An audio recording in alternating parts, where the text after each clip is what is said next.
Peeling paint around windows and doors is more common than you think, but fixing it right can save you a bunch of hassle down the road.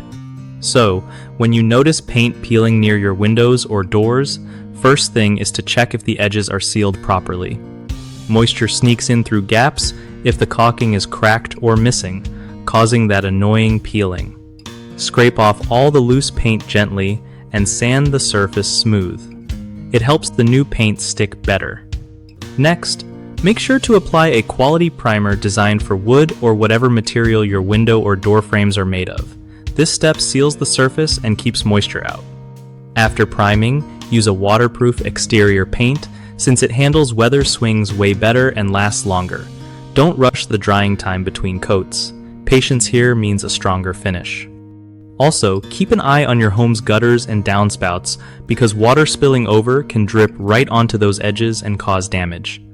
Regularly inspecting and maintaining these spots can prevent peeling before it even starts. One of the biggest problems with peeling paint near windows and doors is poor surface prep. If you skip sanding or don't clean off old paint flakes, the new paint won't stick well. That's why taking time to prep is key. Another common issue is using the wrong type of primer or paint, like interior paint outside, which just doesn't hold up against weather and moisture. Always pick high-quality exterior products.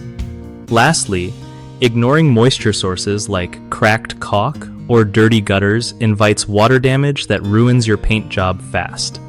Make sure to seal edges tightly and keep water away from your frames. BigHomeProjects.com is great for homeowners who want trusted local contractors without all the stress of searching around. Plus, it helps contractors connect with people needing their skills, making home improvements easier for everyone.